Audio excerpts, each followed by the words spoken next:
James Mattis is sworn in as the new Secretary of Defense, and the 15th MEU deploys on the USS America. This week on the Corps Report.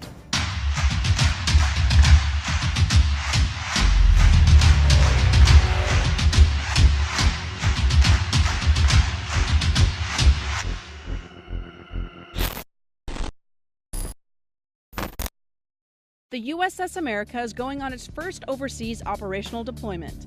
The largest ever U.S. Navy amphibious assault ship will host the 15th Marine Expeditionary Unit.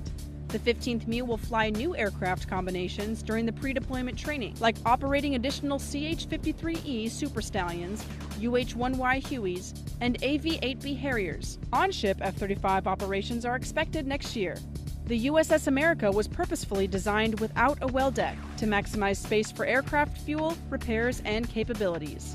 The ship can sustain more aircraft missions than the entire existing Navy's fleet of amphibious assault ships. The commander of the 15th MEU, Colonel Joseph Clearfield, commented on the deployment's capabilities. "We'll be ready to provide the fleet and the combatant commanders this really unique amphibious task force that is ready to respond to any crisis or any contingency around the whole range of military operations." The America Amphibious Ready Group and the 15th MEU will push the USS America's flexibility and unique capabilities during maritime exercises.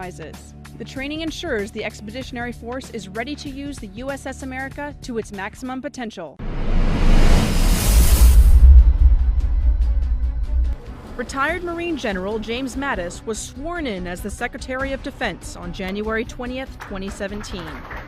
In his first message to the Department of Defense, the Secretary of Defense said, "You represent an America that is committed to the common good, an America that is never complacent about defending its freedoms, and an America that remains a steady beacon of hope for all mankind." In his 44 years of active duty, General Mattis led an assault battalion in Operation Desert Shield and Desert Storm, an expeditionary brigade in Afghanistan after 9/11, a Marine division in the initial attacks in Operation Iraqi Freedom, served as the commander of U.S. Marine Forces Central Command, which put him in charge of all Marine activity in the Middle East, and then continued to become the commander of all 200,000 service members in the Middle East as the commanding general of U.S. Central Command. Mattis said his plans as the 26th Secretary of Defense are to strengthen relationships with U.S. allies, increase military readiness, and bring business reforms to the Department of Defense. Severe weather affected Marine Corps Logistics Base Albany, Georgia, and Marine Corps Base Camp Pendleton, California.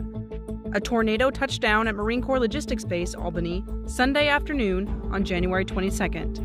Marine Depot Maintenance Command facilities were extensively damaged.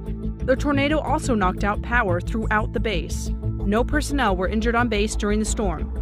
On Sunday evening, Colonel James Carroll, commanding officer for Marine Corps Logistics Base Albany, said, "Our team is aggressively working with our tenant and supported commands to restore the installation to normal operations."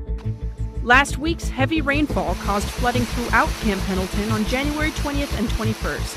The flooding caused traffic delays and road closures on base.